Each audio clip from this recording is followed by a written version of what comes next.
Sa kauna-unahang pagkakataon, ipopost ng COMELEC online ang mga Certificate of Candidacy ng mga tatakbo sa eleksyon. Layon daw nitong maiwasan na ang nangyari sa sinibak na alkaldeng si Alice Go na hindi nagsabi ng totoo sa kanyang COC. Nasa frontline ng balitang yan si Mon Gualvez. Sa susunod na linggo, October 1, sisimulan na ng COMELEC ang pagtanggap sa mga maghahain ng Certificate of Candidacy o COC ng mga kakandidato para sa 2025 midterm elections. At sa kauna-unahang pagkakataon, ipopost ng COMELEC sa kanilang website ang COC ng mga kakandidato.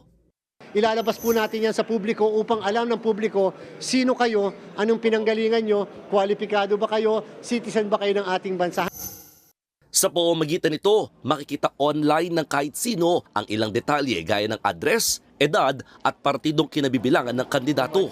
Paglilinaw ng COMELEC, tatanggalin naman ang ilang personal na impormasyon sa COC. Hakbang ito ng COMELEC para maiwasan ng panloloko at pagsisinungaling sa COC gaya ng ginawa di umano ni dating Bamban-Tarlac Mayor Alice Go. Naharap si Go sa misrepresentation case matapos mapatunayang hindi siya tunay na Pilipino. Tatagal hanggang October 8 ang paghahain ng COC. Kanina, ininspeksyon na ng COMELEC ang 10th City sa Manila Hotel. Dito ay daraos ang COC filing para sa mga kakandidato sa Senado at party list. Maluwag at malaki itong bulwagang gagamitin sa filing ng candidacy para sa mga tatakbong senador at kinatawan ng party list. Katunayan, kasyang araw dito ang hanggang nasa 1,800 na katao. Pero paniniguro ng COMELEC, mahigpit nila ipatutupad ang limitadong bilang ng pwedeng isama na companion sa loob. Sa local COMELEC offices naman pwedeng maghain ng COC ang mga kakandidato sa lokal na posisyon. Ipinasilip din ng COMELEC ang dalawang malaking printer na gagamitin sa pag-iimprenta ng mga gagamiting balota. Mula ito sa Estados Unidos at kauna-unahang printer na gagamitin sa Asia na kayang mag-imprenta ng hindi bababa sa 1 milyong balota kada araw.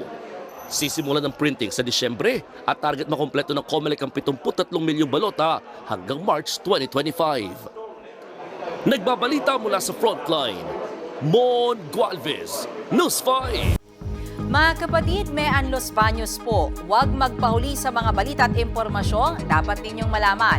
Para sa mas malawak na balitaan at diskusyon, mag-follow at mag-subscribe sa social media pages ng News 5.